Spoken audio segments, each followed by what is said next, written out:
Halo teman-teman semuanya, Assalamualaikum warahmatullahi wabarakatuh. Udah pada siap belum nih? Kita malam ini akan mulai sebuah pembahasan teman-teman yang insya Allah akan menarik ya tentang HRBP atau Human Resource Business Partner. Pastinya teman-teman semua udah pernah dengar istilah ini, udah pernah atau udah sering melihat ya, melihat atau semisalkan mendengar atau bahkan mempelajari ya, mempelajari apa yang dibahas oleh HRBP ini. Dan pastinya di antara teman-teman juga ada yang menjadi pertanyaan, apakah HRBP ini sama peran dan fungsinya dengan HR pada umumnya atau justru HRBP ini punya fungsinya tersendiri, berbeda dengan HR yang lain, tidak ngurusin rekrutmen, ngurusin hal-hal yang berbau teknis ya, nggak ngurusin payroll teknisnya gitu, nggak ngurusin, absensi. Apakah benar seperti itu seorang HRBP bekerja?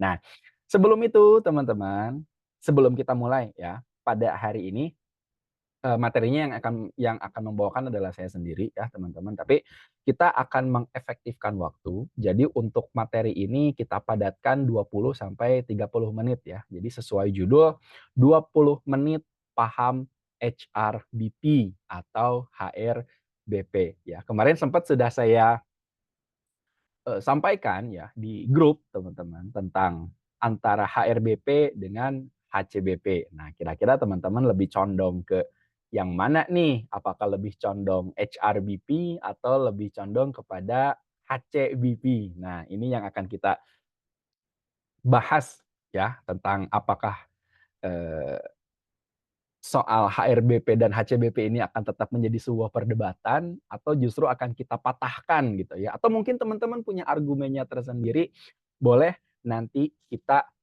diskusi ya teman-teman. Sebelumnya saya mau nyapa dulu nih. Sebelumnya suara saya udah jelas belum teman-teman? Jelas, Pak. Oke, jelas ya. Oke, sebentar. Saya lihat dulu. Oke, Nur Yunita. Jelas, siap. Makasih. Ya. Ada Mas Dailami nih, Mas Dailami. Halo, on mic nggak nih? Ya, halo Mas. Halo, lagi di mana nih Mas? Sekarang lagi di kosan nih Mas, di Jakarta Timur. Oh di Jakarta Timur ya, oke. Ada Mas Edo Alberio.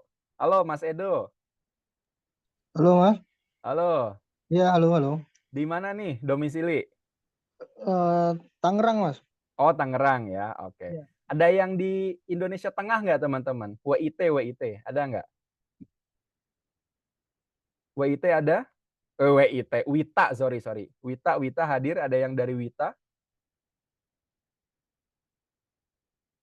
Nggak ada. Dari WIT, Indonesia Timur ada nggak? Waktu Indonesia Timur.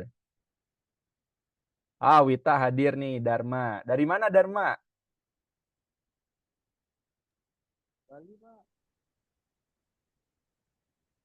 Halo, Pak Dharma dari mana nih? Dari Bali. Dari Bali. Oke, thank you ya, Beli Dharma.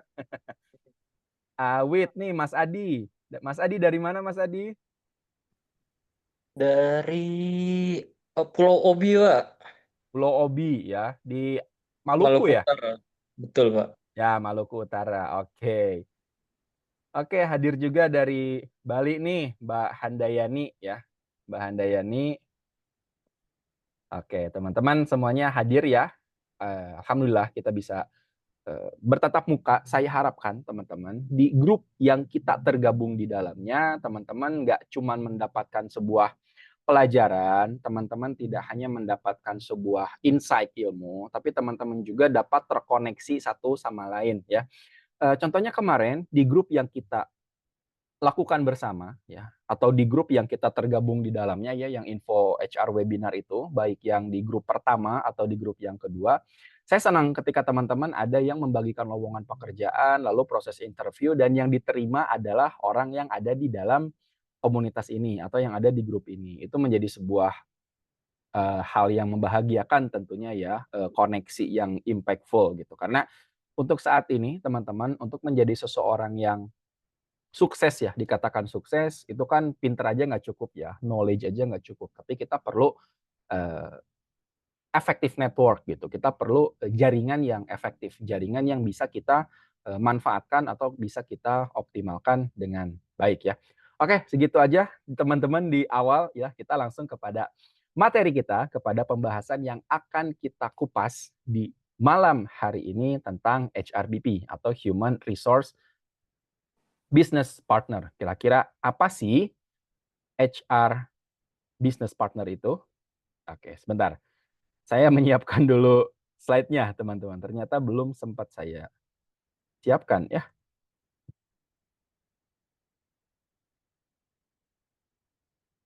Wait.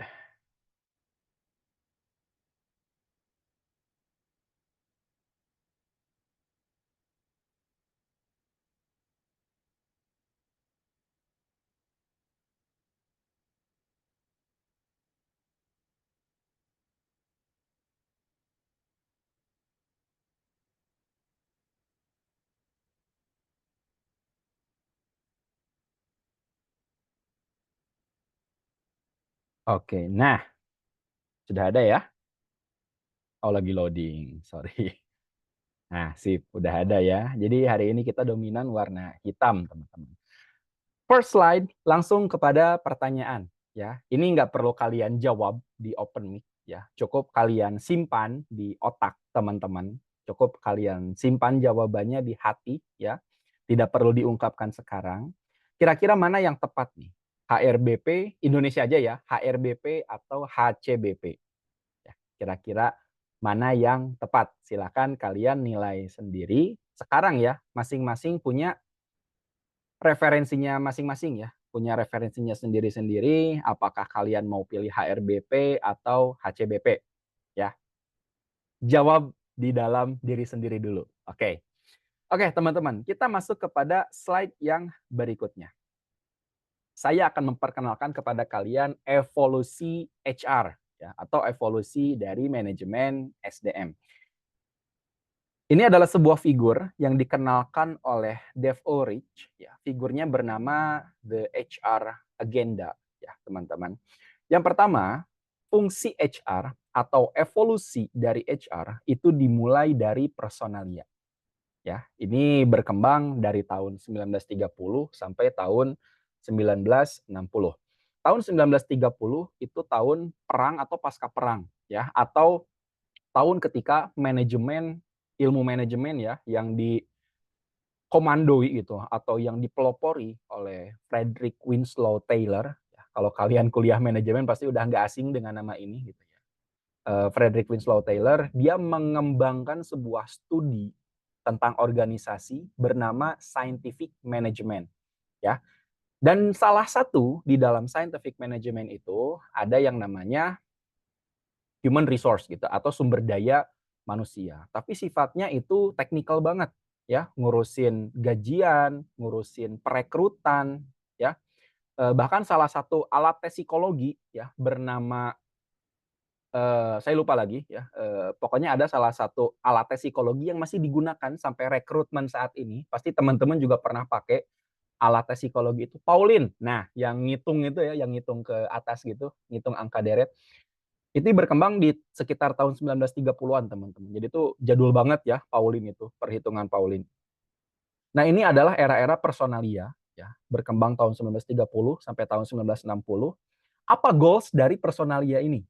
Ya, goals-nya adalah term and conditions of work, sama operational excellence. Sorry gini, terms and condition of work. Jadi rekrutmen, terus payroll, terus hubungan industrial, ya, ini harus ditata sebaik mungkin, harus ditata serapih mungkin.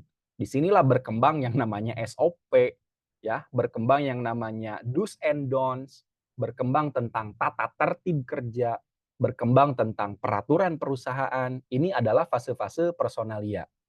tujuannya apa sih dari term and conditions of work ini?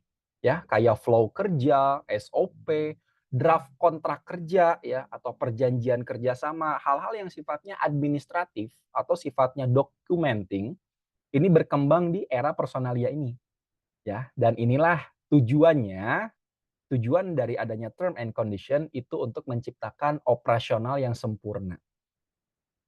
Operasional yang terdokumentasikan dengan baik ya. Jadi terciptanya operational excellence ya. Lalu di fase yang kedua, kita masuk kepada fase human resource. Ini berkembang tahun 1960 sampai 1990-an ya.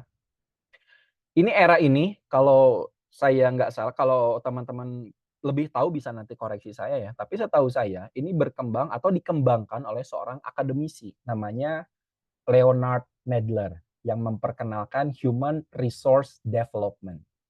Nah, jadi kalau kalian nih jabatannya sebagai HR atau sebagai HC, pasti kan disebutnya HRD juga ya. HRD kantor ini, HRD itu udah jadi nama sekarang.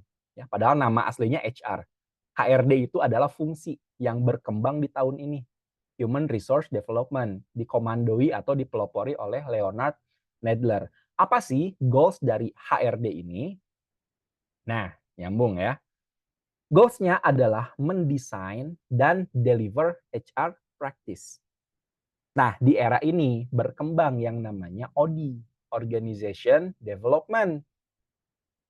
Ya, Organization Development atau flow ketika HR itu nggak cuma ngurusin administratif. Jadi berkembang nih, yang asalnya fungsinya segini, naik nih, ada helikopter view gitu, cuman nggak terlalu tinggi. Ada helikopter view, fungsinya naik menjadi seorang developer.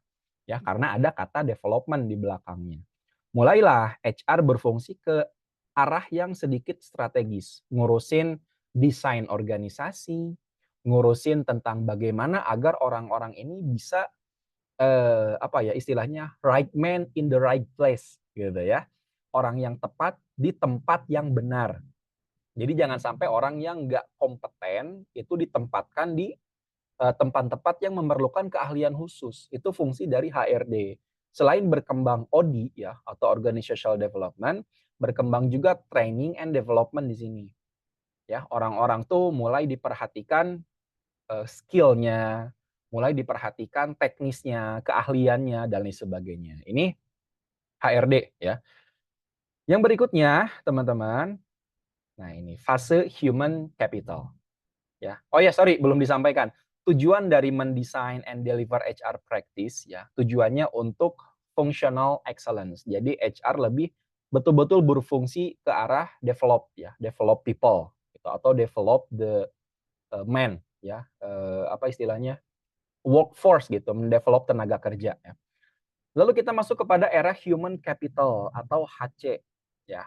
Ini berkembang dari tahun 90 sampai 2010 ya. Apa tugas utama dari HC ini? Tugas utamanya adalah align HR practice with business strategy. Jadi kalau berbicara soal HC itu setingkat lebih tinggi dari fungsi HRD. Ya, apa maksudnya? Karena helikopter view-nya naik lagi ke arah yang lebih mendekatkan diri, aligning dengan business strategi.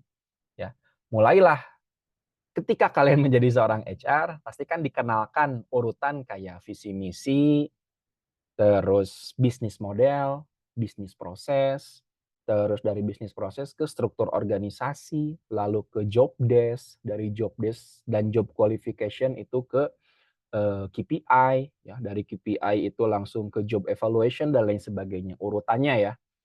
Ini adalah salah satu fungsi dari human capital. Jadi lebih menyelaraskan strategi bisnis dengan strategi di HR departemen ya. Nah, di fase ini juga berkembang kepada developing individu menjadi talent, teman-teman ya. Karena kan talent itu nggak semua karyawan ya. Mungkin di antara 100 karyawan, talentnya cuma 10 orang atau mungkin cuma 5 orang ya. Jadi nggak semua karyawan itu bisa disebut talent ya. Talent itu hanya orang-orang pilihan aja. Yang bisa dikatakan dia ready to develop to the next level ya. Itu bisa kita katakan sebagai seorang talent ya, teman-teman. Nah, selain itu, di fase HC juga ini berkembang mulai di kuantifikasi orang, ya, mulai bisa dihitung. Kalau kita ngerekrut ini atau kita melatih si A, melatih si B, ini kira-kira ROI-nya gimana? Mulai kita ngitung cost per head, revenue per head, kita mulai hitung.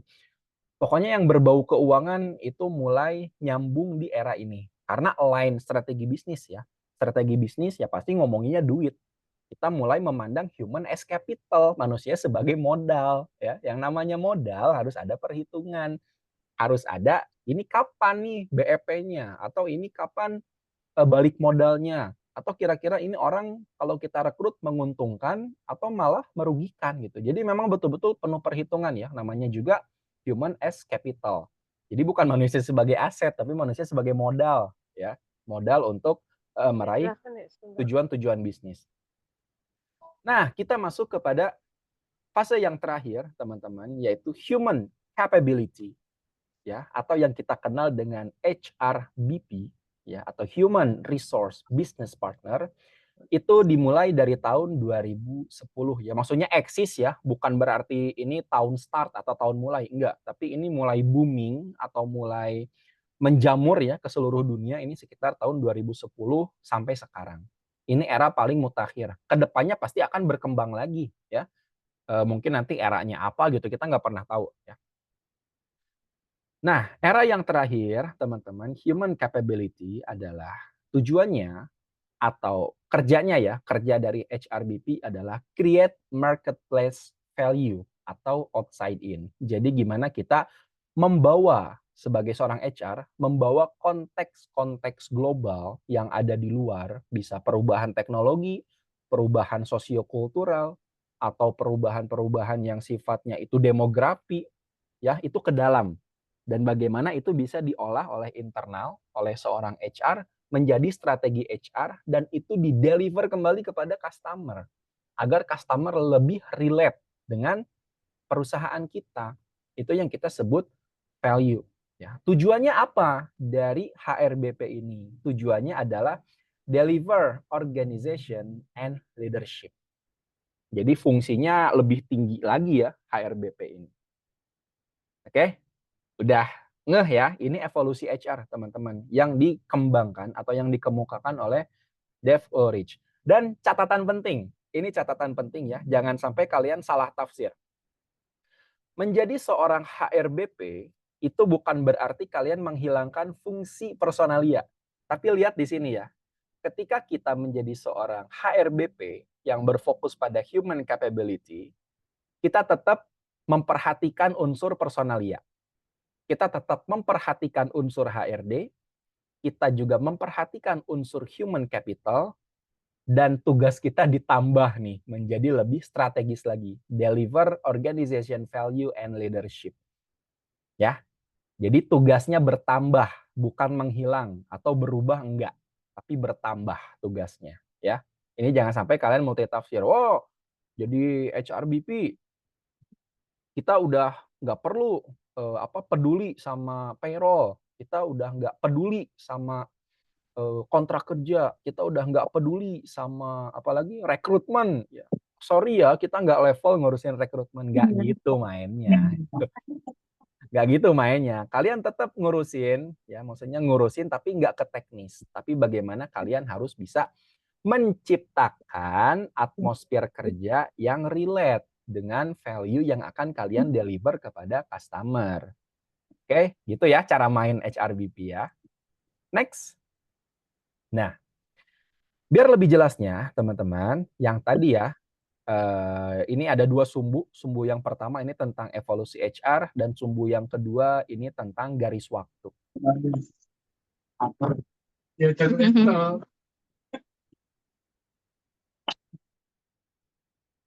Oke, sorry, ada noise bentar ya. Oke teman-teman, kita lanjutkan ya. Ketika kita berbicara garis waktu, artinya ada evolusi yang tadi ya. Ini ada gelombang yang pertama, HR itu fokus kepada administration yang tadi ya, personalia. Itu fokusnya udah administrasi. Ya. Lalu maju ke gelombang kedua, itu deliver HR praktis. Nah ini yang tadi ya, berkembang training, development, organization design, itu masuk di gelombang kedua. Gelombang ketiga ini human capital atau HR strategi ya, mulai align dengan bisnis strategi, mulai dikuantifikasi, orang mulai dihitung untung ruginya kita ngerekrut si A, untung ruginya ngerekrut si B, untung ruginya kita melatih si A melatih si B itu di wave ketiga ya. Dan yang terakhir ya, atau yang paling mutakhir sekarang ini HRBP ya, HR outside in. Bagaimana HR bisa berkomunikasi dengan para stakeholder nggak cuma di internal tapi di eksternal juga. Ya, ini ada di wave keempat atau wave yang terakhir. Ini tertuang ya di bukunya Dave Ulrich ya, Outside In, teman-teman, judulnya. Nah, kalau saya utarakan lebih jelas ya, fungsi HR itu ya sama kayak fungsi handphone yang lagi kalian pegang nih atau yang ada di samping kalian saat ini. Fungsinya hampir sama. Awal-awal pasti ya kalau gen baby boomers atau gen X mungkin ngalamin handphone modelan gini ya. Ini handphone mungkin tahun 90-an ya, tahun 85 atau tahun 90. Jadi nggak ada layar, fungsinya betul-betul tok buat nelpon gitu. SMS juga kayaknya belum ada, tok buat nelpon ya. Setelah itu berkembang ke fase handphone yang bisa SMS. Sebelum ini mungkin kayaknya ada apa ya, feature namanya itu. Saya juga nggak ngalamin masa-masa itu ya. Handphone ini pun saya nggak ngalamin gitu, handphone monokrom ya, yang warnanya hitam putih. Ini bisa SMS, bisa telepon juga, cuman antenanya dipanjangin dulu gitu. Lalu kita maju ke fase BlackBerry kan, ya, fase mulai di sini kenal media sosial kan, Twitter ada, Instagram belum ada ya, Twitter, lalu BBM-an dulu ya, lalu ada Facebook, ini di era-era ini ya teman-teman, BlackBerry. Nah sekarang kan fungsinya udah berubah lagi nih handphone, menjadi smartphone ya, sampai sekarang ini masih smartphone. Tapi kan HP itu DNA-nya tetap sebagai alat komunikasi. Ini bicara soal DNA, bicara soal benang merah ya. Benang merahnya dari handphone ini kan alat komunikasi dari dulu. Mulai dari yang pertama sampai yang terakhir nih, smartphone tetap sebagai alat komunikasi. Kita main IG, ada komunikasi di dalamnya, walaupun lewat chatting atau lewat kolom komentar. Kita main TikTok, tetap ada komunikasi, ada interaksi di sana kan. Nah, begitupun HR, teman-teman. HR, DNA-nya nggak berubah. Dari fungsi yang paling jadul sampai fungsi yang paling terakhir ya, HRBP, itu DNA-nya atau benang merahnya tetap ngurus manusia. Ya, jadi jangan sampai kalian, oh kita fokus ngurus strategi, kita nggak ngurus orang. Nah itu kayak Timothy Ronald ya, maksudnya kata-kata Timothy Ronald itu keluar tuh. Kita sorry ya nggak level ngurus manusia gitu. Kita HRBP atau kita HCBP, kita ngurusnya fokus strategi gitu. Kita nggak ngurus orang. Orang tuh urusan departemen HR teknis gitu, urusan staff. Wah itu kata-kata Timothy Ronald keluar itu nanti ya. Jadi DNA-nya atau benang merahnya HR itu tetap ngurus manusia ya. Nah, kita masuk pada checkpoint yang pertama. Kalian sudah ngerti kan apa itu personalia, apa itu HRD, apa itu HC, dan apa itu HRBP. Udah ngerti ya? Ini checkpoint yang pertama. Pertanyaan yang di awal tadi tentang HRBP atau HCBP itu kalian simpen dulu ya. Dengan referensi yang saya berikan tadi, kira-kira kalian prefer HRBP atau prefer HCBP? Jawabnya nanti ya. Kita masuk pada poin yang kedua, teman-teman, tentang apa sih itu HRBP atau Human Resource Business Partner. Ya, apa sih gitu? Kok ribet banget orang gitu, ngomongin HRBP? Ya. Secara definisi, teman-teman, atau simpelnya ya, HRBP ini adalah fungsi terbaru dari HR. Maksudnya kalau di handphone tuh fiturnya nambah ya. Sebagaimana HP, fitur teranyarnya itu ditambahkan tanpa mengubah DNA utama sebagai alat komunikasi kalau HP yang tadi ya. Kalau HR kan kita sebagai orang departemen atau divisi atau organisasi yang ngurusin manusia gitu di perusahaan atau di organisasi. HRBP adalah HR strip BP atau HR as business partner. Di sini ada dua term. Ya, term yang pertama itu human resource. Term yang kedua itu business partner. Ya. Kalau kita berbicara bisnis, apa yang ada di otak teman-teman? Duit, bos, produk, pasti kan? Duit, bos, produk, customer, ya. Kalau ada investor, kan? Terus apalagi tuh berbicara soal bisnis, banyak kan? Nah, kalian harus menjadi partner dari semua itu. Itu adalah HRBP, ya. Partner siapa? Nah, ini yang tadi ya, partner internal stakeholder dan partner dari external stakeholder, ya. Jadi kita punya 2 stakeholder, internal dan eksternal. Lalu tugas utamanya apa sih si HRBP ini? Tugas utamanya adalah deliver value to all stakeholder through human capability. Ya. Apa itu human capability? Human capability adalah organization, talent, dan leadership. Ya. Jadi kalian yang di LinkedIn-nya nyantumin bio HRBP harus yang paham yang kayak gini ya. Udah paham belum tuh yang kayak gini nih? Organization, talent, leadership, human capability, business partner, internal stakeholder, external stakeholder. Udah paham belum cara kerjanya gitu. Gue kayak yang paling jago ya.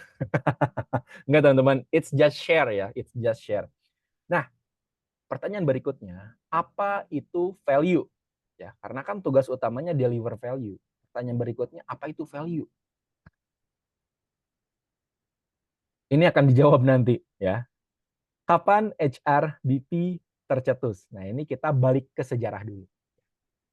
HRBP itu ternyata dicetuskan tahun 97. Ya, tahun 97. Walaupun ini eksis atau berkembang tadi ya menurut evolusi di tahun 2010. Ya. Nah, HRBP ini tertuang penuh ya, full di buku Human Resource Champion yang ditulis oleh Dave Ulrich, teman-teman. Siapa itu Dave Ulrich? Dave Ulrich adalah seorang profesor dan revolusioner HR strategik.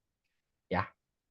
Ini dia menulis buku Human Resource Champions, teman-teman, ya, tahun 1997.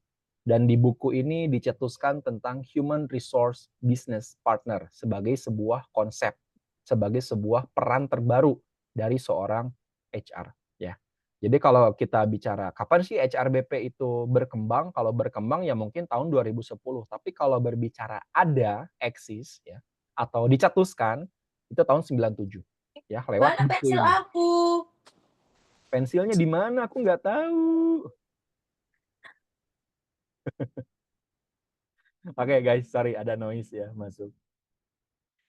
Nah, berikutnya, kenapa HRBP itu tercetus? Ini kan menjadi pertanyaan ya. Kira-kira Dave Ulrich ini kenapa sih dia merevolusi lagi pekerjaan HR? Nambah-nambahin kerjaan gua nih gitu kan. Udah gua ngerjain hal-hal administratif, sekarang suruh yang lebih strategis lagi. Nah, ternyata Ulrich itu aware akan pentingnya HR merespons the global context. Apa itu the global context? Nah, sederhananya global context itu Stephen and VUCA. Nah, kita ngobrol dulu nih. Teman-teman ada yang udah tahu belum? Apa itu Stephen, apa itu VUCA? Boleh di kolom chat. Ya.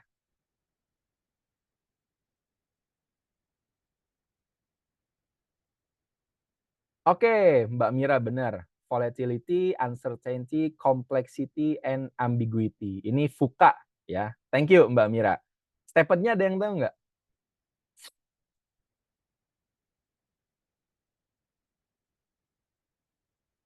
Oke, jadi untuk Stephen ini teman-teman, S-nya adalah sosiokultural, ya. P-nya teknologi, E-nya ekonomi, P-nya politik, E yang kedua itu environment, dan D-nya itu demografik.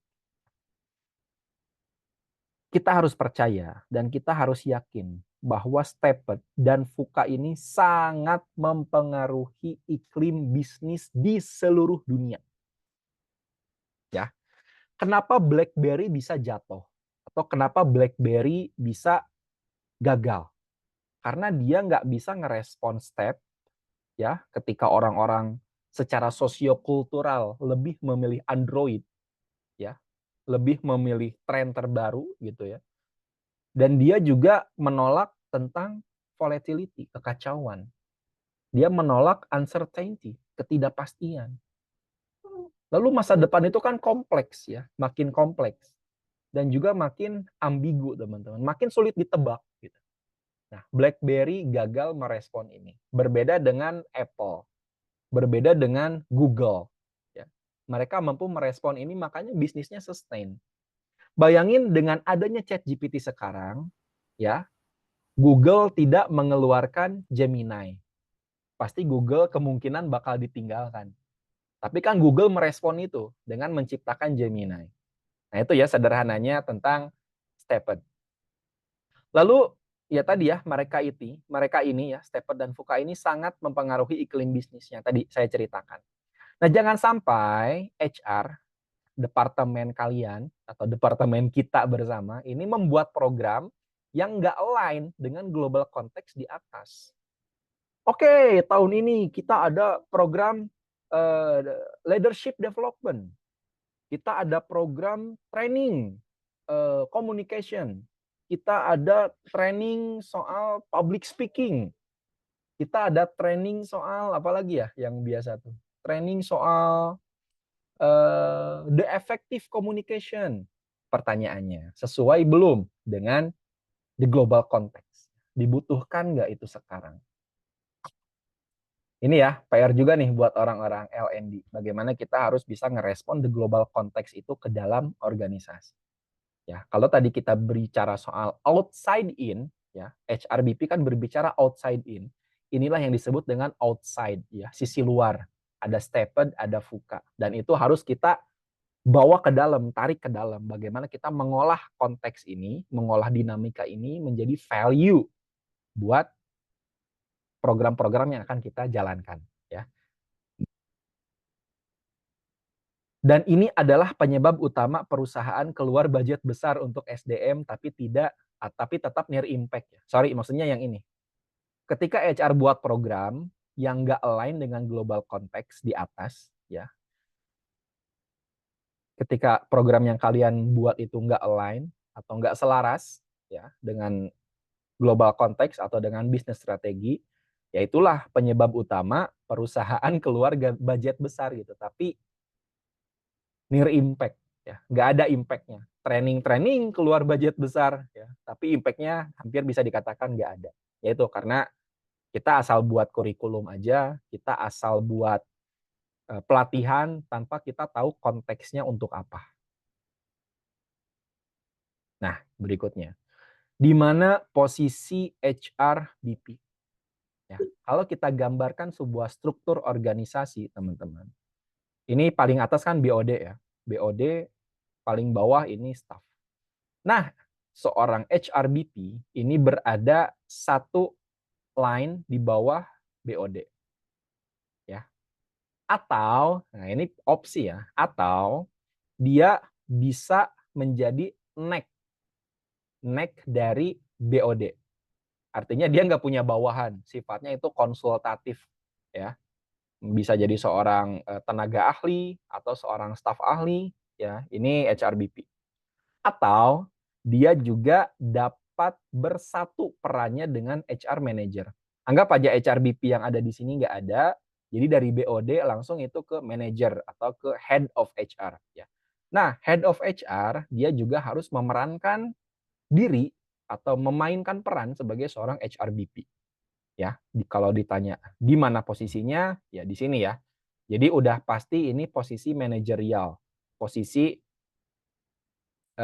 strategis ya teman-teman. Nah, pertanyaan berikutnya, siapa yang bisa play role as HRBP? Sini saya tambahkan garis.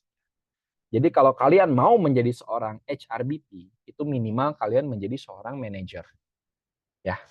Karena kan di bawah manajer itu ada spesialis supervisor ya, ada spesialis rekrutmen, ada rekrutmen supervisor, ada learning and development supervisor, ada apalagi ada industrial relation supervisor atau employee relation supervisor ya, ada apalagi tuh kalau di perusahaan gede talent manager lagi, ada banyak lah ya supervisor yang itu sifatnya spesialis. Nah di bawah spesialis kan baru ada HR staff ya, ada rekrutmen staff, ada apalagi learning and development staff, dan spesialis-spesialis lainnya. Ini ada di bawah. Nah, yang paling layak untuk berperan sebagai HRBP adalah HR manager, teman-teman. Karena sekali lagi, HRBP ini fungsi, bukan jabatan. Ya.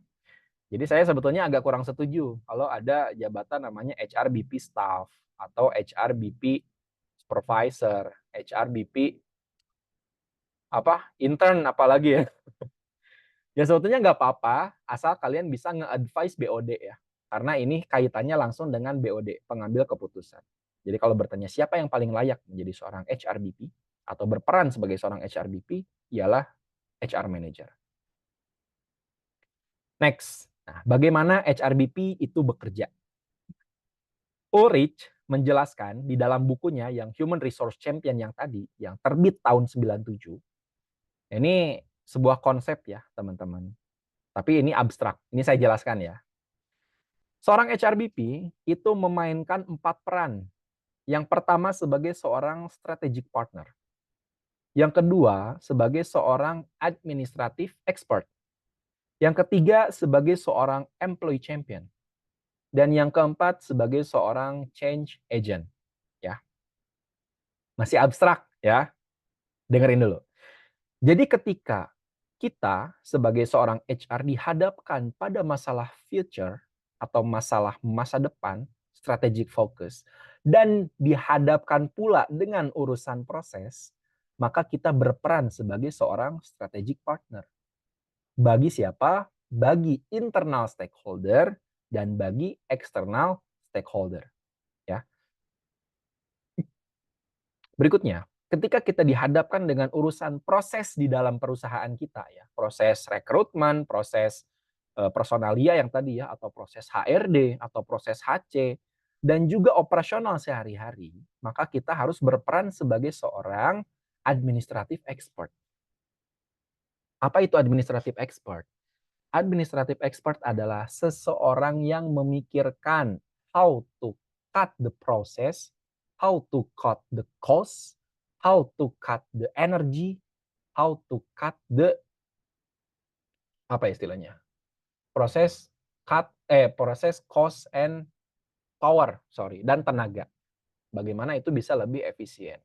Sekarang hadir AI kan. Kalian pasti udah pernah nyobain yang namanya AI. AI itu berkembang ya, berkembang gila-gilaan. Terakhir ChatGPT itu udah keluar versi yang kelima.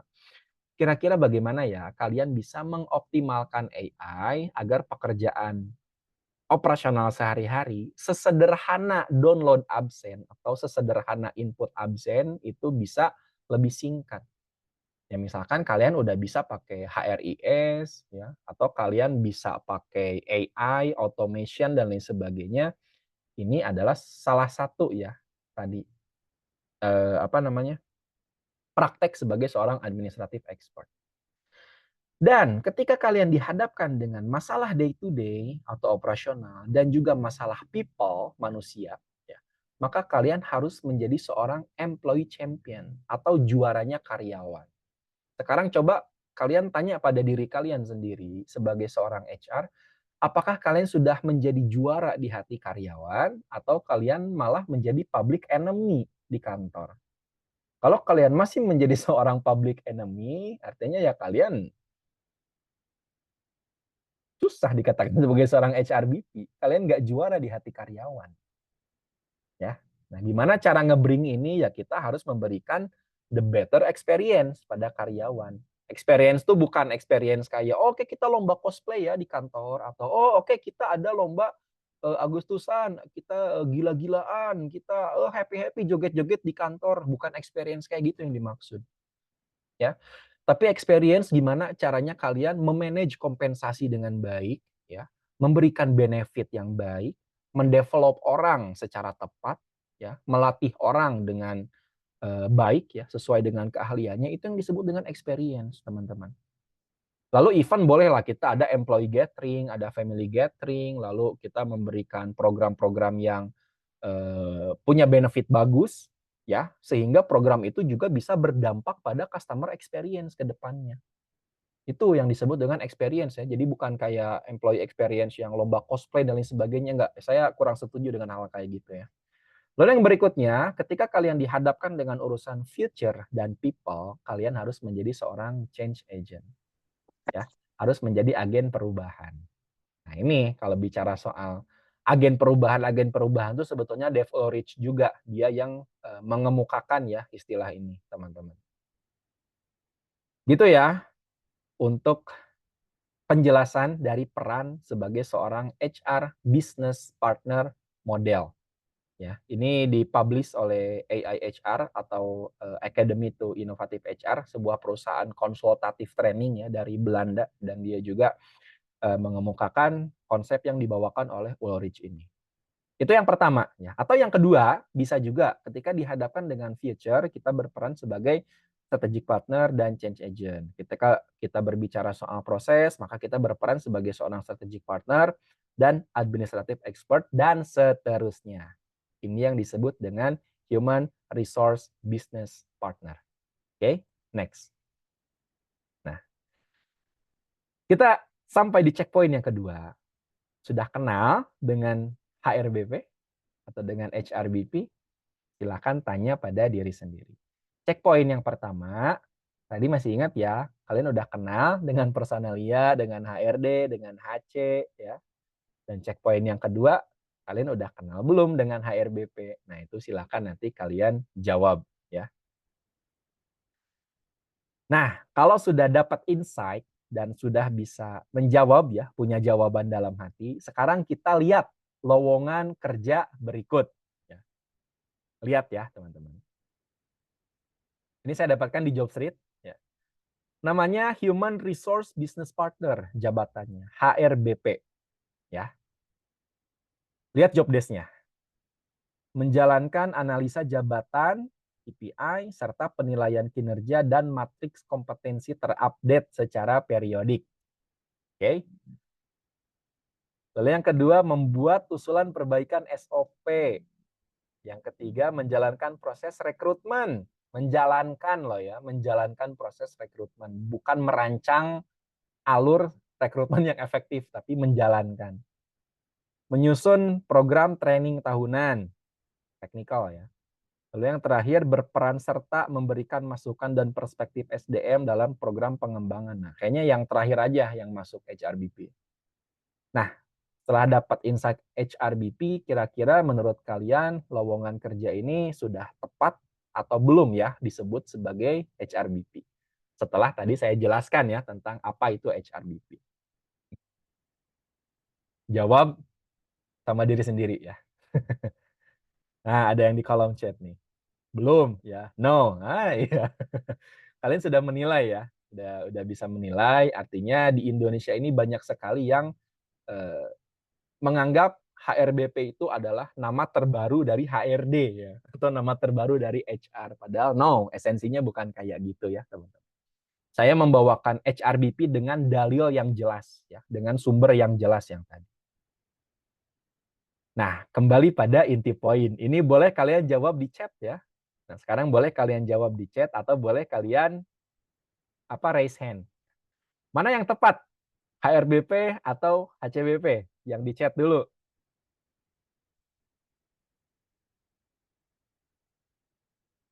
Menurut kalian, pasti kan di awal udah punya jawaban ya. Kira-kira jawaban di awal tadi sama jawaban yang sekarang setelah dijelaskan, kira-kira kalian lebih pilih yang mana?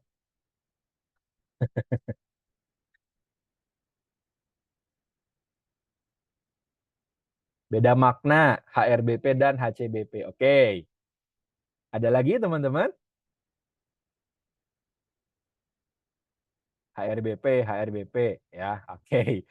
Oke, mayoritas HRBP. Saya memberikan sebuah argumentasi ya, teman-teman. Saya pribadi prefer HRBP ya, karena ini sebuah fungsi sekali lagi ya, bukan sebagai bukan sebagai jabatan ya. Sekali lagi ini sebagai fungsi. Kalau fungsi ya saya ngikut kaidah keilmuan ya, maksudnya mengikuti kaidah keilmuan. Kaidah keilmuan itu saya dapatkan di buku, dan buku itu berbicara soal penelitian yang dilakukan oleh seorang profesor namanya Dave Ulrich, dan dia menjelaskan tentang HRBP ya. Atau mungkin teman-teman punya referensi lain ya tentang HCBP atau Human Capital Business Partner lewat buku yang lain atau lewat orang lain ya yang punya sumber bacaan yang belum sempat saya baca, yaitu silahkan ya teman-teman memakai nama HCBP ya. Tapi setahu saya di Singapura, di Malaysia, dan di US sendiri hampir nggak ada saya menemukan HCBP ya. Yang sering saya temukan adalah HRBP. Gitu teman-teman.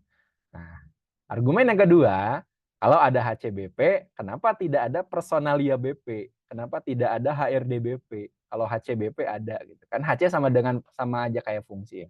Tapi sekali lagi itu pendapat saya. Kalau teman-teman punya pendapat tentang yang lebih kuat tentang HCBP, ya silahkan.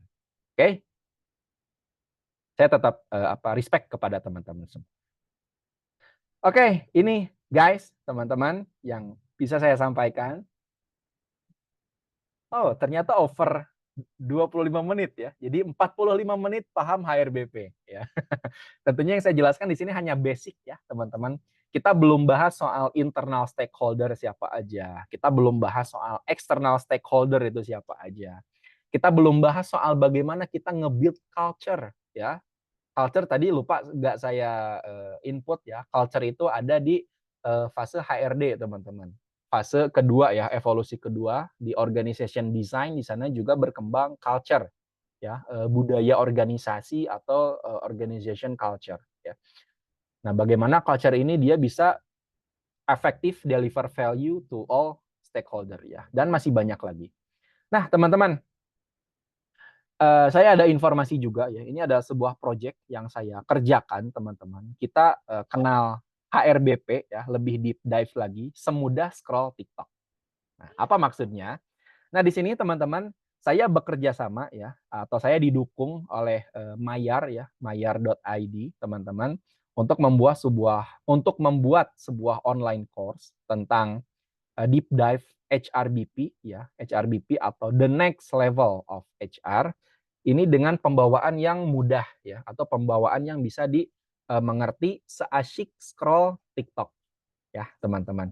Nah, di sini ada penawaran spesial sebetulnya buat teman-teman yang ikut webinar di hari ini ya. Khusus untuk peserta webinar malam ini, kalian bisa langsung ya scan barcode dan langsung bisa melakukan check out ya di harga 149.000. Tapi jangan cepat-cepat, nanti bakal saya jelaskan dulu kira-kira dengan kalian transfer segini tuh apa aja yang bakal kalian dapat ya. Ini dari harga asli 389.000, teman-teman. Saya akan sedikit share dulu ya, teman-teman, sebelum kita masuk ke sesi Q&A ya. Saya akan share dulu tentang apa sih yang nanti akan ada di dalam course ini.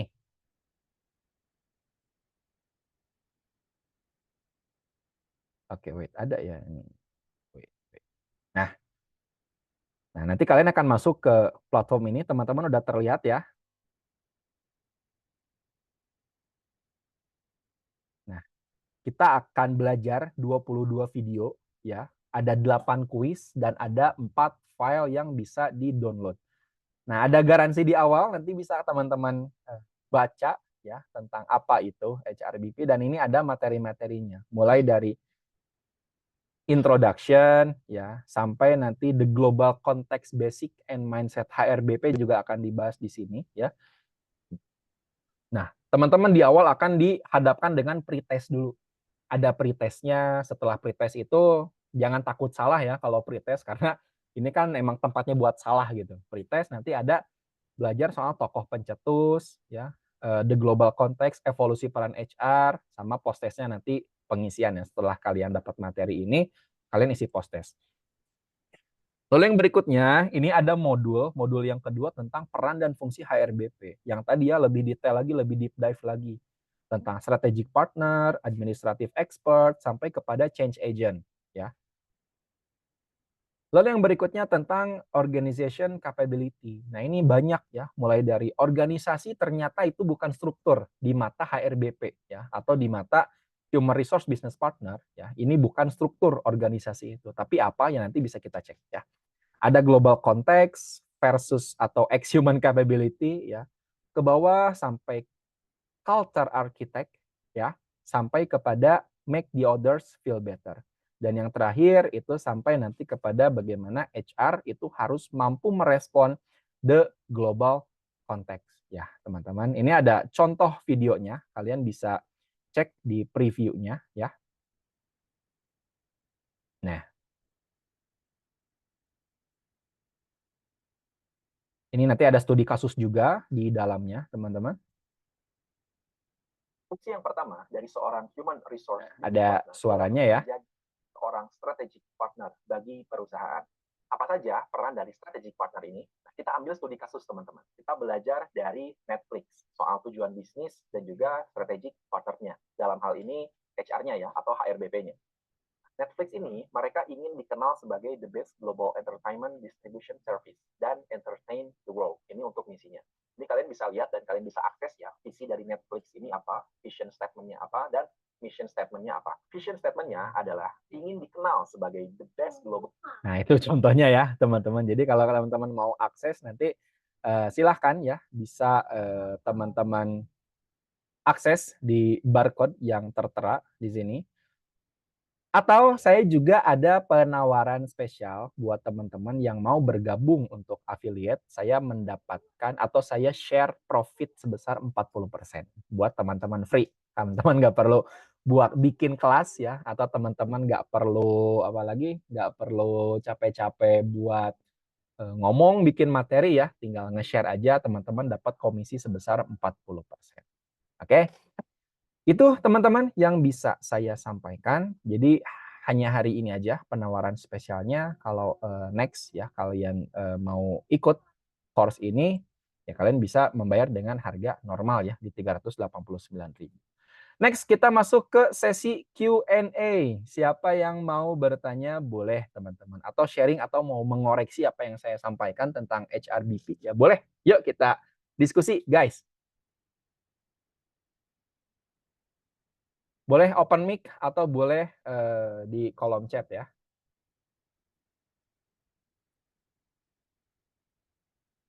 Pak, mau tanya boleh? Boleh Mbak Vina. Kalau di kantor saya saat ini itu namanya People and Culture Business Partner. Nah, apakah ini sama dengan yang HCBP atau gimana ya, Pak? Sekali lagi ya Mbak, kalau nama sebetulnya itu kembali lagi kepada peran dan fungsinya ya. Peran dan fungsinya. Tapi kan di sini yang saya bahas HRBP dari kaidah keilmuan ya, sama kaidah keumuman. Kalau secara keilmuan jelas ini melalui penelitian, ini melalui riset ya secara ilmu. Lalu ada orang yang mengakui juga ya. Lalu dari kaidah keumuman ketika saya lihat di di US ya, atau semisalkan di Singapura yang dekat, di Malaysia itu nggak ada HCBP, adanya HRBP. Nah gitu berarti kan di selama ini kita apakah ada dalilnya nggak sih gitu soal HCBP atau soal people culture and business partner itu, atau kita cuman ikut-ikutan bikin departemen sendiri gitu kan. Sekali lagi, tapi HRBP itu sebagai fungsi ya. Saya nggak sama sekali nggak masalah kalau misalkan namanya itu mau HCBP atau namanya mau people partner atau people culture and business partner, selama memang kalau fungsinya HRBP itu nggak masalah. Tapi saran saya kalau udah bawa nama business partner, tapi perannya masih peran yang sangat teknis sekali, ya lebih baik tidak gitu. Perannya lebih kepada yang tadi ya, ngakunya HRBP tapi masih ngerjain hal-hal teknis. Ya, maksudnya Iya, seperti kurang. end-to-end proses gitu ya, Pak ya? Betul. Karena sekali lagi kan business partner itu sebuah fungsi ya, Mbak Vina ya, sebuah fungsi. Gitu ya. Oke. Ya, Tapi thank you, di sini Pak. saya nggak berbicara benar atau salah ya. Ini hanya berbicara setuju atau nggak setuju gitu loh. Nggak berbicara benar atau salah ya. Karena kan ini apa ya, maksudnya bukan ilmu eksak ya. Kalau hal-hal kayak gini kan social science gitu. Kita ya sebetulnya bebas-bebas aja gitu. Di kantor saya pun namanya Department of People ya. Tapi fungsinya udah HRBP gitu. Ada tim saya juga yang memang mengerjakan full end-to-end prosesnya. Kita bagi-bagi tugas, end-to-end prosesnya dikerjakan oleh tim saya. Untuk strategiknya, urusan business partner itu saya yang handle. Tapi saya juga share ke teman-teman saya, ke tim saya tentang bisnis strategi ini atau tentang bisnis partner ini gitu, Mbak Vina ya. Oke, clear. Thank Clear you ya, ya? Pak. Ya. Sama-sama. Ada teman-teman yang lain? Yuk kita diskusi lagi. Atau gimana nih saya tanya nih? Oh dari Mas Rizky, boleh Mas Rizky, silakan. Halo Mas Ruslan, salam kenal Mas. Halo Mas, salam kenal. Oke, mungkin agak menarik tadi ceritanya Mas Ruslan ya. Ini saya juga mungkin agak ada di posisi yang cukup unik ya Mas. Jadi saya kerja di saya perusahaannya terbilang grup gitu ya, holding company cuma masih baru. Jadi banyak perusahaan ada sekitar 10 atau 12 gitu ya. Hmm, Eh, dan saya kan posisi sebagai HRBP staff. hmm, Tapi masuknya itu langsung report di bawah head HR yang di holding. oke. Jadi posisinya adalah karena kan namanya perputaran keuangan didaftarinnya di yang paling profit ya biar ada Betul. pendapatan gitu ya. Ya. Tapi secara peran end to end kita tetap kerjakan karena awalnya HR-nya kurang sekali. HR-nya Hmm, tuh benar-benar kurang. Jadi saya sama kebetulan ada teman saya juga yang masuk itu juga istilahnya kita masih end to end tetapi sambil pelan-pelan ini analisa gitu ya hmm, kebutuhan yang pasti tetap diskusi dengan HIT terkait kebutuhan KPI salah satunya di anak perusahaan mau coba kita terapkan karena melihat sambil membuat KPI saya juga menganalisa diskusi dengan direkturnya hmm, terkait ini KPI-nya apakah sudah tepat atau tidak, terus ya. terkait indikator khususnya ya, Hmm, indikatornya apakah ini sudah ada dengan real case apakah cocok atau tidak gitu ya, karena ketika waktu itu saya propose tuh ada 30 indikator hmm, untuk hmm, company ya, semua departemen dan itu akhirnya turun ke kalau tidak salah ke 20. Karena memang ada hal-hal yang harus kita take down nih, karena nggak masuk ke strateginya si direkturnya lah bisa dibilang. Dan tadi siang pun baru diskusi lagi terkait pembobotan antar indikator menggunakan metode AHP, pembobotan hmm, AHP, hierarki poin gitu ya Mas ya. ya. Nah, secara peran saya dengan teman saya ini memang lebih banyak end to end nih. Sementara karena memang banyak sekali kerjaan HR yang nggak kekejar gitu sama hit ya. Hit di Iya. jadinya kita pelan-pelan dan untuk ada satu anak perusahaan yang banyak dibilang outsourcing. Itu pun kita pakein untuk saat ini jadinya HRBP staff juga.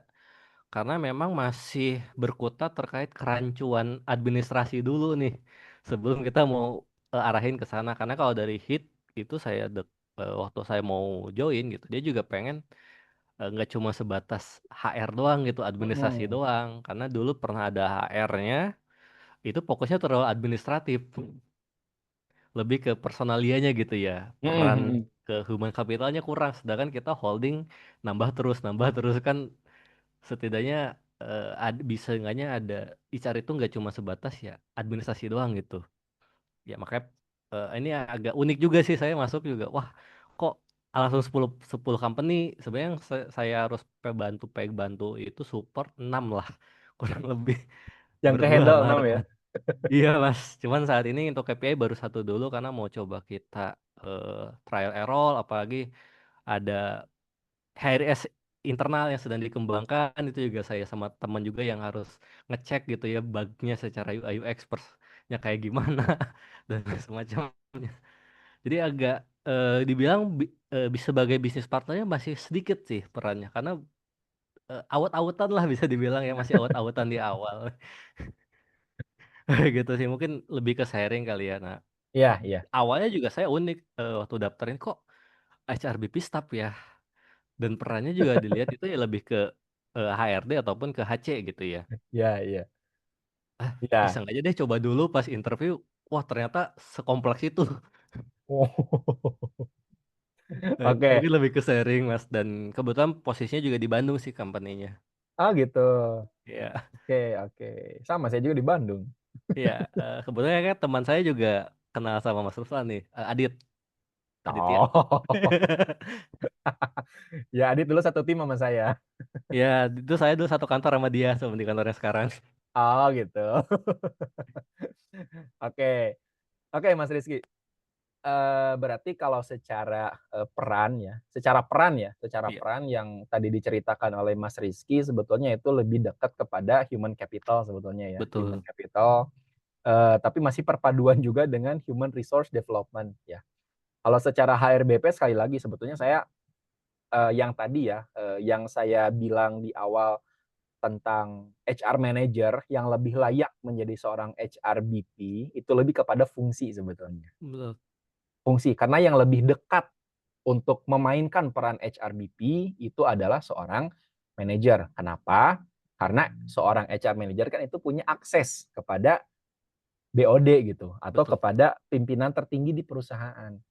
Ya, kalau supervisor, kalau staff kayaknya kan dia punya kecanggungan untuk langsung berhadapan langsung dengan BOD Iya. gitu. Nah, tapi untuk persoalan end to end proses dan nomenklatur ya bahasanya nomenklatur HRBP dan lain sebagainya itu sekali lagi saya tidak berbicara benar atau salah. Betul. Saya hanya berbicara setuju dan tidak setuju gitu ya. Kalau benar dan salah kan sekali lagi ini bukan ilmu eksak ya. Iya, iya. Kalau saya misalkan saklek bilang salah ya saya nggak punya argumen yang begitu cocok gitu ya. Tapi kalau saya berbicara nggak setuju atau nggak sepakat, saya punya argumen yang jelas bahwa HRBP ini adalah sebuah kaidah keilmuan sebagaimana manajemen SDM. Namanya juga kan udah manajemen SDM, ada Iya. manajemennya kan berarti itu mengikuti kaidah keilmuan ya. Ada fungsi tersendiri termasuk dari HRBP ini. Ini juga ada fungsinya gitu, ada scientificnya. Gitu ya, Mas Rizky. Jadi Iya, Mas. terkait yang tadi ya tentang end to end proses, langsung kepada KPI, ya memang itu sekali lagi urusan internal mungkin ya, internal. Nah, cuman tadi kan kalau HRBP itu pandangannya lebih luas. Ketika dia harus mengerjakan KPI, ya, apakah KPI ini memberikan experience yang bagus kepada customer, kepada employee, atau justru KPI yang dibuat ini malah bikin experience yang kurang baik. Menjadi karyawan itu jadi gak menyenangkan, ya. Experience kepada karyawannya buruk. Lalu KPI ini menjadi mempersulit ya, nggak menjadi seorang administratif expert gitu kita sebagai HR. Atau nggak jadi employee champion nih gitu sebagai HR. Nah, itu dipertanyakan ya bisnis partnernya gitu. Itu ya hanya HRD Betul. aja gitu atau HC aja. Gitu Mas Rizky ya. Jadi Iya. ada pandangan yang lebih luas lagi. Sama HRBP itu nggak anti ya sama end to end proses nggak anti. Iya. Kalau semisalkan tim kita berhalangan hadir ya kita juga tetap mengerjakan teknis itu gitu. Ketika tim saya semisalkan di kantor nggak hadir dan waktu itu adalah tanggalnya buat payroll ya saya juga melakukan teknisnya gitu. Tapi teknis saya hanya sebatas membackup. Tugas utama saya adalah bagaimana saya menciptakan sistem kompensasi yang fair, sistem kompensasi yang bisa nge-build up experience yang bagus, membuat sistem kompensasi yang ngasih impact atau ngasih morfin ibaratnya kepada karyawan gitu. Itu tugas dari HRBP lebih kepada konstruksinya ya, bukan kepada end to end prosesnya. Gitu Mas Rizky ya. Ya, makasih Mas Turhan. Dan itu memang sudah ada sih beberapa peran HRBP kali ya yang hit, yaitu percayai karena beliau kayak ya udahlah kalau lu udah bisa ya udah lu aja yang ngerjain kasarnya kan, ibaratnya kayak gitu diskusi langsung dengan direkturnya. Saya juga wah dia pengennya jadi ketika saya harus report tuh adalah dia pengennya saya tuh udah paham fungsinya tuh apa nih kepada bisnis, dan tadi pun diskusi dengan direktur yang anak perusahaan itu juga, "Pak kayaknya ini gini ya." Ya, "Oh ya Pak," pas sudah beres pun saya analisa lagi, "Oh ini kayaknya nyaruh ke eksternal juga nih ngaruhnya, kita fokus ke eksternal dulu dan sebagainya." Tapi itu juga masih perlu saya dalami lagi ya, karena memang targetnya adalah kita analisa dulu sih, trial dulu dan HIT juga maunya adalah tahun ini trial, tahun depan udah bisa implementasi gitu. Secara perlahan pastinya. Oke, siap. Mudah-mudahan tahun depan implementasi langsung naik jabatan ya Mas Rizky. Amin, Pak. Amin, Mas. Enak kalau udah jadi head atau manager, jadi HRBP kita lebih luas, lebih leluasa ya.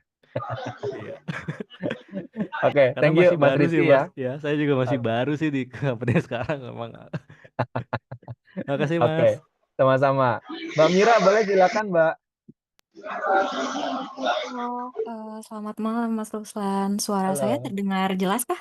Jelas banget Mbak Mira. Oke, ya saya mau bertanya gitu ya.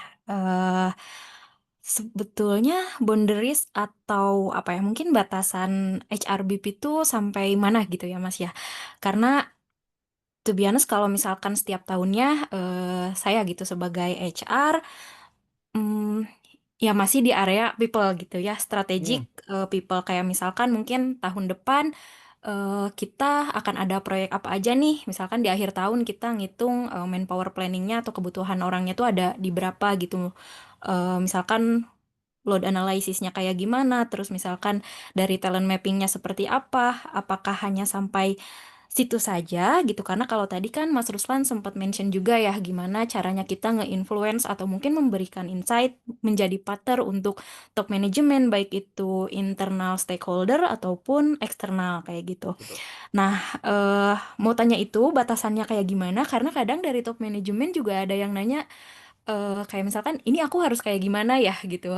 Dan HR pun juga tidak bisa mengontrol kayak in detail mungkin SOP yang keilmuannya tuh beda, kayak misalkan apakah mungkin HR juga harus masuk ke ikut market research-nya kayak gimana gitu ya, atau misalkan katakanlah contoh di suatu tim digital marketing atau tim kreatif digital kayak gitu. Nah, mungkin kalau HR kan ya tahu SOP yang benarnya pun kayak mungkin end-to-end prosesnya HR gitu. Kalau mungkin kalau proses kreatif juga agak membingungkan gitu. Nah, apakah memang kita juga harus ya mungkin setidaknya paham atau kayak gimana, atau memang ya batasannya tuh atau boundariesnya tuh seperti apa sih Mas? Gitu aja mungkin. Terima kasih. Oke, sama-sama Mbak Mira. Dave Ulrich dalam bukunya pernah bilang, bahkan sebagai seorang HR, sometimes kita harus spending time dengan customer. Real customer ya, bukan customer HR, tapi real customer, orang yang beli produk perusahaan kita. HR sesekali ya, maksudnya sesekali itu harus spending time dengan mereka. Agar apa? Karena customer itu orangnya jujur, dia bisa memberikan insight atau dia bisa memberikan feedback yang bagus gitu. Simpelnya benang merah dari benang merah dari customer itu adalah ekspektasi. Dan HR harus tahu ekspektasi dari customer. Contoh, di perusahaan saya itu customer-nya ada terbagi beberapa segmen ya. Ada segmennya itu langsung ke end user dan ada yang masih ke sebelum end user lah ya, maksudnya gitu. Nah, masing-masing kan punya ekspektasi yang berbeda. Nah, gimana caranya saya bisa mengetahui ekspektasi itu? Saya kan nggak punya akses langsung ke customer. Karena customer-nya jauh-jauh, ada yang di Medan, ada yang di Sulawesi, ya, ada yang di Nusa Tenggara gitu. Saya melakukannya lewat tim di internal marketing. Ya.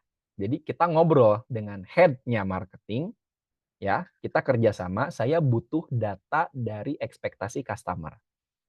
Output-nya customer ini harus mengemukakan atau harus menyampaikan apa sih yang menjadi harapan dia untuk perusahaan kami, gitu. Oke, anggap kita punya value ya, perusahaan kita menganggap produk kita itu di-packing dengan sebagus mungkin, tujuannya agar menjadi value bagi customer kita. Ya, itu kan kita di internal nganggapnya value. Setelah produk itu sampai kepada customer dengan packing atau dengan packaging, dengan packaging yang kita anggap sebagai value, ternyata customer memandangnya lain gitu.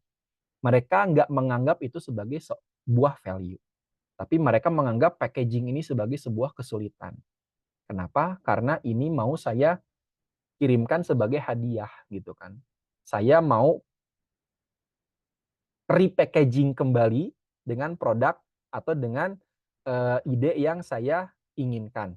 Ini mau saya kirimkan produk ini ke ibu saya. Masa saya ngebungkusnya dengan yang kayak gini gitu kan, dengan packing pada umumnya gitu kan nggak begitu gitu. Itu salah satu ekspektasi yang sampai ke kita. Nah, bagaimana HR juga bisa berkontribusi ya kepada yang lain. Kalau tadi yang Mbak Mira katakan itu, apakah kita harus tahu teknis cara nyusun SOP kreatif atau gimana nih nyusun SOP accounting atau finance, kan itu di luar bidang keilmuan kita. Kita memang tidak harus ya paham bidang keilmuan mereka atau cara bikin SOP mereka. Tapi kita bisa memberikan insight atau rekomendasi tentang kebutuhan yang ada di stakeholder kita. Contoh, kalau semisalkan kita mau ngasih rekomendasi ke orang finance, kita harus tahu siapa customer orang finance. Customer orang finance yang pasti ya, dia kan sering versus sama orang marketing. Ya kan? Marketing sama finance itu pasti nggak akur. Simpelnya gitu deh. Pasti nggak akur. Orang marketing pengennya spending budget ya buat get revenue. Orang finance pengennya efisiensi. Itu kan berseberangan ya. Nah, tinggal kita seorang HRBP itu berperan sebagai seorang employee champion. Ya, sebagai seorang juaranya karyawan. Kita bisa juara di mata finance, kita bisa juara di mata marketing. Contohnya gini. Di marketing bikin SOP untuk pengajuan budget itu 3 bulan. Pengajuan budget pencairan anggap aja itu harus 1 hari sebelum atau harus 2 hari sebelum. Sedangkan marketing kadang kan produknya programnya ada beberapa yang memang dadakan gitu ya. Dadakan dan itu memang harus nangkep peluang. Peluang itu kan kadang nggak bisa diprediksi ya, terutama buat marketing ini. Oh ini cuma bisa sekarang gitu. Kalau sekarang nggak bisa nanti kita lost market gitu. Nanti kita rugi. Nah, tinggal gimana caranya kita ikut membantu tim marketing, tergantung keperluannya kita dulu nih. Kita sebagai HR juga memandang bahwa ini akan membawa keuntungan buat perusahaan. Kalau marketing nggak ngelakuin ini, artinya perusahaan juga bakal lost profit, bakal lost revenue ya, sorry bukan lost profit. Nah, gimana caranya kita menolong tim marketing agar mewujudkan programnya itu, kita nego ke finance. Kita paham finance punya SOP yang ketat tentang keuangan, bahwa uang itu harus dikeluarkan dengan proses atau birokrasi tertentu. Tapi ini adalah in case ya yang membawa peluang lebih besar. Kalau marketing memang kehilangan gitu ya, ini bakal menjadi loss revenue buat kita. Jadi kira-kira bisa membuat negosiasi dan lain sebagainya ke finance agar itu bisa terwujud ya. Itu contohnya Mbak Mira. Jadi simpelnya gini, apakah pertanyaannya ya, kalau misalkan bertanya apakah kita harus menguasai, pertanyaannya tidak secara teknis, tapi kita harus memahami konteksnya. Yang tadi ya, internal stakeholder itu siapa aja? Ada BOD, ada line manager, ya. Line manager tuh pejabat-pejabat di perusahaan ya, bisa manager, bisa supervisor, atau bisa head, bisa regional area manager, dan lain sebagainya, itu stakeholder kita. Dan yang terakhir itu employee. Ini internal stakeholder. Lalu external stakeholder itu ada customer, ada community, ada investor. Community ini siapa? Community itu masyarakat, termasuk pemerintah di dalamnya. Pemerintah atau regulator ya. Kalau Mbak Mira mungkin bekerja kan pasti punya regulator ya. Ada aturan main, peraturan perusahaan atau undang-undang yang memainkan aturan tersebut, yang memainkan aturan mainnya, kayak gitu, itu kan disebut regulator. Nah, bagaimana kita juga harus menjadi jembatan mereka, gitu, menjadi jembatan mereka. Tapi kita nggak harus terjun ke teknisnya juga. Contohnya kayak pajak Cortex kemarin kan itu orang finance se-Indonesia pasti menggerutu soal Cortex. Tapi kan kita juga nggak harus terjun ke teknisnya. Kita cuma bilang alternatif apa yang tersedia. Gitu kan, alternatif apa yang tersedia yaitu yang bisa kita berikan atau bisa kita support gitu kepada tim finance kita. Gitu Mbak Mira ya. Jadi kalau berbicara batasan, yaitu ya batasannya internal stakeholder, external stakeholder, sama mungkin confidential document atau confidential area di perusahaan yang nggak bisa kita masukin ya. Tapi kalau berbicara external stakeholder, bahkan Dave Ulrich sendiri bilang sometimes atau sewaktu-waktu kita harus spending time dengan customer secara langsung. Artinya batasannya luas banget kalau berbicara sampai mana ya mungkin kalau ada aturan tertulisnya. Gitu Mbak Mira. Oke, makasih banyak Mas Ruslan. Oke, sama-sama. Oke, satu pertanyaan lagi ya dari Mas Adi terakhir, silakan. Oke, malam Pak Ruslan. Malam, Eh, Pak Adi. Nah, izin minta sudut pandangnya Pak ya. Oke, Mm-mm. jadi di tempat saya bekerja ini itu HR-nya memang belum mengarah ke belum masuk ke HRBP-nya gitu ya. Tapi Mm-mm. kita lagi berusaha untuk melakukan perbaikan internal supaya lebih mengarah ke lebih strategis kayak gitu. Nah, cuman yang kita hadapin di sini masalah HR klasik gitu ya. Yang dimana kita HR ini lebih mengarah ke Ya, di setuju. di sudut pandang direksi atau sudut pandang manajer lain, itu HR hanya sebagai pemegang peranan personalia, payroll, Mm. IR, atau pembunuhan manpower. Nah, misalkan contoh case-nya adalah pembunuhan manpower, Pak ya. Nah, jadi misalkan pembunuhan manpower ini kebanyakan kita sudah ada manpower planning nih, kayak Mm-mm. gitu. Tapi dari tim direksi itu sering mengambil keputusan jumlah manpower yang diminta melebihi dari manpower cost kita, kayak Mm-mm. gitu. Manpower cost kita dan itu akhirnya approve aja gitu karena direksi yang memutuskan. Nah, dikarenakan hal itu jumlah manpower kita tuh sangat banyak banget. Perusahaan kita jadi gemuk banget kayak gitu dan Mm-mm. kita kesulitan untuk menghitung produktivitas dari manpower yang sudah kita rekrut, kayak gitu. Nge-trainingnya juga lagi susah, dan seterusnya susah, kayak gitu. Nah, ini kami kebetulan saya berada di site, dan keputusan ini kan biasanya ada di level BOD ya, atau Mm-mm. direksi di HO gitu ya. Nah, ini kita agak kesulitan nih untuk melakukan intervensi langsung ke direksi, kayak gitu. Nah, setelah beberapa kali kita diskusi dengan manajer-manajer lain kayak gitu. Jadi, manajer ini, berpendapat bahwa HR ini yang manpower cost itu jumlahnya sangat kecil sekali dibandingkan dengan operational cost. Mm. Kayak gitu. Mm-mm. Mm-mm. Jadi, asumsinya adalah, "Oh, nggak apa lah manpower cost agak naik sedikit, yang penting operasionalnya jalan." Nah, sudut pandang seperti itu yang sering terjadi di, eee, kondisi aktual sekarang. Nah, bagaimana nih peranan kita sebagai HR nih, kayak gitu, agar memperbaiki kondisi seperti ini supaya, HR itu jatuhnya jadi lebih strategis dan, punya peranan positif, untuk efektivitas dan efisiensi perusahaan, kayak gitu, dan memperbaiki sudut pandang, direksi dan manajerial lainnya. Ya. Mohon masukannya Pak Ruslan. Oke, luar biasa ya, Mas Adi. Kayaknya ini agak kompleks juga ya. Mungkin dari teman-teman yang lain kalau misalkan ada pengalaman yang serupa dan berhasil dengan pengalaman itu boleh sharing juga ya. Saya juga pernah punya pengalaman yang sama di perusahaan saya sebelumnya ya, tentang bagaimana pemikiran para pengambil keputusan itu memang power-nya sangat tinggi sekali. Power-nya sangat tinggi ya. Terus kita berada di area kantor yang berbeda ya, areanya berbeda gitu. Saya di Bandung, dia di Jakarta pada saat itu.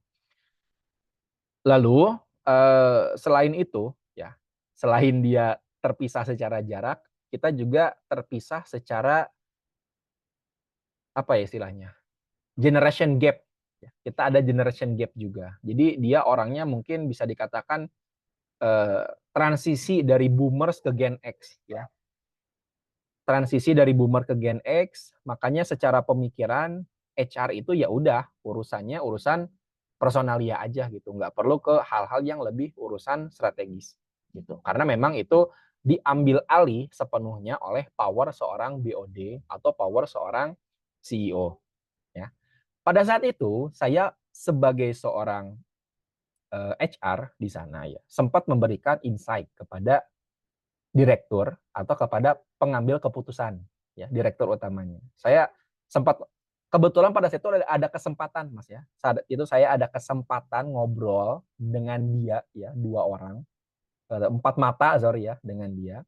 Saya memang mengutarakan apa yang harusnya saya sampaikan tentang pendapat saya sebagai seorang HR. Apalagi ini perusahaannya tech company ya. Perusahaannya tech company ya, dan kita memegang perusahaannya juga fintech ya, financial technology gitu kan, dan ini perusahaannya yang lumayan besar pada saat itu ya. Revenue-nya sangat besar juga pada saat itu. Saya menyayangkan kalau semisalkan peran seorang HR itu tidak dibawa lebih jauh. Kalau seorang HR hanya berkutat pada urusan-urusan operasional pada saat itu, ya kejadiannya seperti ini. Maksudnya kejadian seperti ini apa? Kita pada saat itu dihadapkan dengan banyak masalah HR, Mas. Masalah yang klasik ya. HR menjadi seorang public enemy lah. HR bikin aturan lalu banyak nggak disetujui lah. Terus perusahaannya pilih kasih lah. Perusahaan itu dalam artian BOD ada yang pilih kasih ya. Dia biasanya kan yang sering menjadi versus itu HR dengan orang-orang lama ya. Dan orang-orang lama ini mempengaruhi timnya gitu kan agar HR ini menjadi public enemy. Ya, rata-rata itu masalah klasiknya kayak gitu ya pada saat itu. Itu sering banget kejadian. Nah, apa yang saya sampaikan pada saat itu ternyata mungkin membuat si direkturnya berpikir ya, membuat direkturnya berpikir untuk bisa mengubah fungsi HR ini ke role satu step yang lebih modern pada saat itu. Dan alhamdulillah bisa berjalan ya, walaupun pada akhirnya di tengah perjalanan ya karena ada satu dan lain hal kita katastrofik lah. Katastrofik tuh apa ya? Hancur lebur lah ya perusahaannya gitu, bubuk gitu ya. Sampai akhirnya membubarkan diri pilot pada saat itu.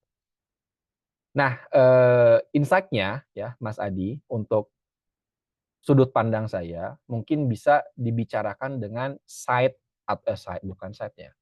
Ada site manager mungkin ya, site manager yang ada di sana dengan pucuk pimpinan tertinggi yang ada di site itu untuk berbicara soal apa insight yang bisa saya kasih gitu kan sebagai HR dengan tugas dan fungsi yang lebih strategis gitu sesuai dengan kaidah keilmuan yang saya miliki gitu. Tapi kalau semisalkan hanya diperlukannya untuk urusan-urusan teknikal aja, ya itu sebetulnya kembali lagi ya Mas Adi ya, kembali lagi kepada kebutuhan dari perusahaan itu gitu. Nah, kalau kita kembali lagi kepada urusan budget ya, itu kan ada limitnya ya. Ada limit misalkan yang tadi dibicarakan tentang budget untuk MPP dan juga budget untuk operasional dan ternyata untuk employee budget itu nggak lebih besar ketimbang dari operational cost gitu ya. Itu kembali lagi kepada kebutuhan sebetulnya, kebutuhan dan strategi dari perusahaan itu sendiri. Kita bisa saja ya employee cost itu lebih besar. Anggap aja tahun sekarang kita anggarkan 30-40% untuk employee cost.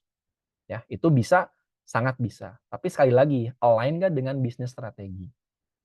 Nah, karena sekarang dari perusahaan Mas Adi mungkin kembali lagi ya, karena perspektifnya mungkin terbatas ya, perspektif seorang HR dan BOD atau direktur itu memiliki perspektif yang lebih tinggi lagi sudut pandangnya, makanya menganggap nggak apa-apa mungkin untuk employee budgetnya diterima, sedangkan untuk employee cost-nya pun itu dengan operational cost-nya pun itu tetap berjalan beriringan dengan fungsi HR yang belum sampai ke ranah strategik. Itu kembali lagi sebetulnya kepada kebutuhan perusahaannya. Nah, sedangkan idealis kita kan pengennya HR itu sesuai dengan perkembangannya gitu. Kita pengen banget nih menerapkan HRBP ya di kantor kita gitu. Kita pengen update nih peran HR di kantor kita. Nah, sekarang mungkin kalau pertanyaannya apakah itu bisa terwujud, sekali lagi saya tidak bisa memastikan ya, apakah itu bisa terwujud atau tidak di kantor Mas Adi. Karena sekali lagi saya terbatas ya, terbatas pengetahuan dan juga terbatas situasi atau kondisi yang terjadi di sana. Tapi kalau sepengalaman saya pernah memberikan rekomendasi itu kepada direktur dan direktur saya pada saat itu menyetujuinya dan akhirnya saya ditantang pada saat itu untuk memberikan sebuah konsep dari HR yang terbaru itu seperti apa dan apa yang bisa kamu berikan buat perusahaan dengan konsep HR kamu. Saya akhirnya ya gadang ya pada saat itu begadang untuk memberikan sebuah konsep, memberikan sebuah masukan pada direktur dan akhirnya direktur menerima dan mengapresiasi apa yang saya konsepkan gitu atau apa yang saya serahkan dokumennya. Gitu Mas Adi ya. Jadi sekali lagi ya tergantung kepada peluang dan kebutuhan yang hadir di sana. Gitu Mas Adi. Oke, terima kasih Pak Ruslan. Oke, sama-sama. Oke, ini di kolom chat ada ya dari Lois Elizabeth, DOB tadi apa ya? DOB yang mana ya? Wait. DOB. Takutnya saya kelewat tadi.